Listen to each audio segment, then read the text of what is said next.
A gente brinca, né, que fala assim, poxa, quando pedem para contar um pouco da história, a gente lembra de vários momentos, né, vários pontos chaves do negócio, fases, né, transição que a gente passou. Mas acho que o que eu posso dizer desses 40 anos que marcou muito pra gente é exatamente a festa que a gente fez no dia 1º de maio de 2023, que foi o dia em que a gente realmente comemorou o nosso aniversário. A gente fechou a rua aqui, a Rua Estado de Israel, que é onde nasceu a 1900, que chama 1900 por causa desse galpão onde a gente está, construção antiga, do início do século XX. Meus pais, quando pensaram em montar um negócio aqui, não tinham nenhuma pretensão de transformar isso no que acabou se tornando, né? Então, é que era um galpão antigo, assim, que chegou a ser oficina de manutenção dos bondes que circulavam na Cena Madureira, depois virou uma serralheria, chegou a ser uma fábrica de estopa, então teve muita história aqui no imóvel antigo e desde que se tornou 1900 está. Né? E assim, pelo que a gente vê, ficará. Né? Pelo que a gente se dedica, vai continuar por muito tempo, sendo aqui uma 1900. E nesse aniversário, né, o ponto que a gente fala de ver o carinho absurdo que a gente teve da nossa equipe, que tem muita gente que está com a gente há muitos anos, os clientes, sabe, vizinhos, pessoas do bairro, gente que está em outra cidade, veio comemorar o aniversário com a gente. Essa sensação que a gente teve no dia 1º de maio desse aniversário foi muito gratificante. Né? De você olhar e falar, poxa, olha o que a gente, quando eu falo a gente, eu englobo todo mundo. Né? A família, sócios, os funcionários, fornecedores, sabe, às vezes clientes que sugeriram sabores, tem muita gente que fez parte dessa história. Então é muito legal a gente, de repente, para um tempo para refletir e olhar o quanto isso impactou tanta gente ao longo desses 40 anos. Né? Então acho que essa consolidação veio naquele dia para mim. Cara, tem assim, uma história engraçada, é porque meu pai era músico, tocava na Orquestra Sinfônica Municipal, era maestro de formação, então ele regia corais, fazia alguns trabalhos, chegou a fazer alguns trabalhos para a Prefeitura de São Paulo, com escolas, então deu aula de música. Meu pai queria montar um estúdio aqui de gravação. Então, a ideia inicial dele, porque meu pai viveu da música por muito tempo e continuou tocando instrumento e tocando em orquestra até o último dia dele, praticamente. E essa visão do meu pai com relação à gastronomia era uma coisa muito de casa. Então, assim, você cozinha para tua família, faz uma coisa em casa, não tinha pretensões de se tornar um negócio. E numa conversa com uma colega, quando ele recuperou este imóvel, né, porque já era da família, mas quando ele acabou assumindo, vamos dizer, a posse do imóvel, ele, conversando com uma colega de orquestra, ela falou, poxa, Giovanni, você faz uma pizza tão gostosa, larga a mão da música que isso nunca vai dar dinheiro, monta lá uma pizzaria, um estúdio não vai dar certo, né? Uma coisa mais ou menos assim. E aí meu pai resolveu fazer aquela pizza que ele fazia, que teoricamente não tem nada a ver com a pizza napolitana em si, né? A pizza napolitana, ela é a mãe de todas as pizzas, vamos pensar nesse sentido, né, como produto pizza, porque a pizza, se você for remontar a história, ela está lá na Mesopotâmia, nos Sírios, assim, uma coisa muito antiga, né, desde o primeiro cultivo de trigo. Mas pegando essa parte em que ela se desenvolveu na Itália e popularizou pelos napolitanos, que era um produto muito mais leve, muito mais conveniência em si, o meu pai trouxe como já tinha outras pizzarias em São Paulo, que já tinham se desenvolvido, ele trouxe uma referência um pouco mais paulistana para aquela pizza. E com uma pegada artística, vamos dizer, musical, que é o que a gente acabou fazendo. E as pizzarias, uma curiosidade, não abriam na segunda-feira. Meu pai usou aqui o galpão, em algumas segundas-feiras, para fazer um ensaio de orquestra. Então ele trazia a orquestra para tocar e o pessoal, depois de tocar, eles falaram, poxa, mas Giovanni, cadê a pizza? E meu pai resolveu fazer a pizza, preparou as coisas, fez as pizzas ali na hora e isso começou a virar uma rotina até o dia que ele falou, poxa, então vamos montar um palco, a gente faz uma apresentação, traz os amigos, a gente vende a pizza e isso ganhou corpo. A pizzaria passou a abrir de segunda-feira e passou a ter músicas de segunda-feira. Então a gente faz músicas em algumas segundas-feiras específicas, são datas muito pontuais assim, então precisa seguir a gente nas redes sociais, se inscrever para acompanhar e saber a agenda de shows.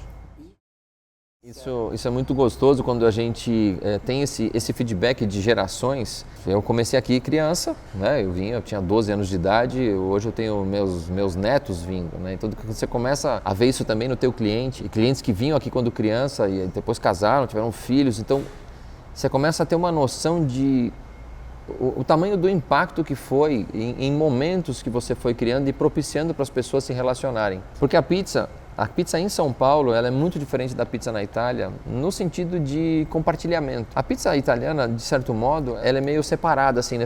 Cada um pede a sua pizza, come a sua pizza separadamente e tá tudo bem, é uma maneira que existe, ou come na rua andando, ou pega uma fatia quando você está em Roma. E em São Paulo a gente tem uma cultura de agregar as pessoas para comer a pizza, então é uma mesma pizza em que a gente compartilha. Até, por exemplo, a gente fazer uma pizza com 3 sabores aqui na 1900, né? Que é muito característica nossa, que a gente mantém, pretende continuar com essa opção porque a gente democratiza bastante a escolha das preferências individuais de cada um através do mesmo produto. Então, quando você olha isso ao longo do tempo e vê que famílias cresceram, se formaram, aqui as pessoas foram pedidas em casamento, aqui as pessoas receberam notícias de que estavam grávidas, que iam se tornar pais, se tornar avós, comemoraram aniversários, despedidas, trocas de cidade, de emprego. Então, a gente é o palco, vamos dizer, onde a vida acontece. É meio essa sensação que a gente tem. E quando você desenha isso ao longo de 40 anos, né, você fala, poxa, quanta vida passou, né, quanta vida aconteceu, quantos registros as pessoas têm, quantas memórias afetivas elas têm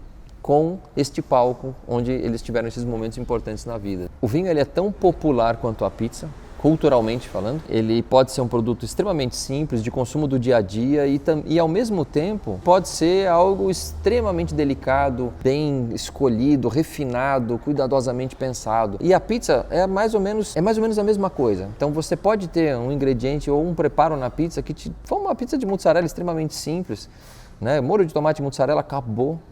É um produto básico, simples, que te entrega essa sensação, mas também você pode ter uma pizza muito mais refinada, com ingredientes mais delicados, com uma montagem na finalização, um trabalho da massa que pode ser mais evoluído, fazer um blend com grãos. Então essa combinação do perfil dos dois, e um é o alimento e o outro vamos considerar que é a bebida, porque já disseram que o vinho é alimento também, mas colocando ele no papel de bebida que compõe este momento, eu acho que assim, é um casamento que ele acontece e produz um terceiro elemento. Se a gente pensar em termos de harmonização, pelos aromas, sabores que você tiver, por todas as sensações que o vinho pode te proporcionar junto com a pizza, e levar isso para a convivência, para o ambiente, e o vinho ele te ajuda nessa convivência, de novo, né? Assim como a pizza você compartilha, a garrafa de vinho você compartilha. Esses momentos todos, para mim, eles fazem muito sentido. Vivendo esses anos todos, pensou em ter um vinho da 1900, a gente sabia que, poxa, tinha que ter uma data que marcasse isso, e a gente quis uma coisa com exclusividade. Então, tá num rótulo da 1900, buscou um cuidado não só no visual da garrafa, que ela representasse uma coisa robusta, uma cor que a gente utiliza no nosso negócio, que fosse de peso, para falar, olha, essa é a coisa do refinado, né? A gente vai ter uma garrafa imponente, uma garrafa que mostre o vinho, mas e também assim, que fosse acessível. Então a ideia não era ter um vinho extremamente caro que fosse muito limitado para acesso, mas um vinho compatível com a nossa pizza, compatível com o nosso público e que fosse de extrema qualidade. Então essa foi a busca que a gente fez e acabou encontrando essa alternativa que é hoje o vinho aqui da 1900 que a gente tem. E um outro elemento que a gente não podia deixar passar é exatamente trazer uma exclusividade em número de garrafas. Só por acaso a gente resolveu fazer 1.900 garrafas, né? Então um número hipotético que a gente chuta. Sem nenhuma pretensão de coincidir com o nosso nome, imagina que não, né? E a ideia era exatamente poder brincar. Por quê? Porque a gente quer marcar 40 anos, então o vinho ele vai ter uma quantidade limitada. Porque isso também vai virar história, né? Então as pessoas podem aproveitar um vinho sensacional, aproveitar esse momento de confraternização com a família, com os amigos, marcar tudo e hoje trazer um vinho da 1900 junto. E antes que acabem, né, as garrafas são limitadas, isso é bom lembrar. A gente tinha, assim, o cenário de você escolher fazer um vinho com um rótulo próprio ou tentar desenvolver um produto dessa complexidade, ele requer um trabalho a 4 mãos, né? A 6 mãos, vamos até pensar assim, dependendo de até onde você chega, porque tem lá o produtor, você tem, né, o importador e você tem o próprio restaurante. A gente sabe que sim, para fazer um vinho com quantidades limitadas e você tentar ter uma coisa muito específica, quanto mais trabalho você envolve nesse produto, mais você acaba encarecendo o processo como um todo. E de novo, a gente não queria um vinho inacessível para o nosso público, a gente queria exatamente o contrário, um vinho que trouxesse uma característica para a nossa pizza e que fosse acessível e de extrema qualidade. Então a proposta que a gente teve foi de fazer degustação, escolher rótulos, então fizemos algumas degustações, foi uma coisa muito prazerosa, então esse tipo de trabalho é uma delícia, né? Você traz garrafas de vinhos diferentes e come pizza e toma vinho e conversa. E quando a gente chegou nesse primitivo, foi assim uma coisa que bateu e falou, não, é esse. E aí ficou aquela coisa, tá, mas esse não tá dentro do ticket que a gente tava querendo. E aí foi um pouco de conversa, de negociação pra gente conseguir chegar no valor. A Telemais acho que foi bem parceira nesse sentido de trazer essa possibilidade da gente fechar com esse rótulo que a gente acabou escolhendo. E a escolha, uma das pizzas que a gente coloca como uma referência para 1900 é a gratinata. É uma criação da minha mãe, que está no cardápio desde o princípio. E é uma pizza simples, é de 3 queijos, tem catupiry, provolone e parmesão. E ela tem um gratinadinho em cima, uma crocância, então ela tem o defumado lá do provolone. O saborzinho dela é muito característico e casou com esse vinho perfeitamente. Então quando a gente falou, poxa, é uma pizza que é a cara da 1900 e pegamos um vinho que bateu assim perfeitamente. Eu falei, então não tem alternativa para mim, né? Quando a gente fez a última degustação, a gente estava com 3 rótulos muito bons e essa para mim foi vestiu como uma luva. Eu falei, não, eu não tinha mais dúvida, né? Bateu e falei, cara, foi esse. Então tanto que assim, eu não tenho dor assim de pensar em alguns que eu rejeitei, porque a sensação que a gente teve é que o cliente vai gostar muito desse vinho e sem medo de pedir. Pode pedir a pizza que quiser, lógico. A gente fez uma combinação específica com a gratinata por essa referência histórica nossa, mas ele tem uma versatilidade muito boa para casar com outros sabores de pizza também. Você que é cliente da Italia Mais, eu faço um convite para você vir aqui na 1900. Eu sou o Eric Momo, estou falando aqui diretamente da 1900 da Vila Mariana, que é onde tudo começou, e apresentando aqui o nosso rótulo especial de comemoração de 40 anos. É um primitivo da Mandura, então eu recomendo que você venha aqui experimentar. As quantidades são limitadas e pode ser em qualquer dos endereços da 1900. A gente tem na Vila Mariana, Moema, Jardins, a gente chama Chácara Flora ali, porque é bem atrás da Chácara Flora, mas é na Washington Luiz, ali perto de Santo Amaro, na Pompeia, Morumbi, Tatuapé e temos no Itaim. Aí temos 3 deliveries que ajudam, vamos dizer, no serviço. Todas as nossas unidades fazem o delivery, mas temos também uma unidade exclusiva de delivery na Vila Leopoldina, uma na Aclimação e uma no Brooklyn. Fica aí o meu convite para vocês todos. Um grande abraço.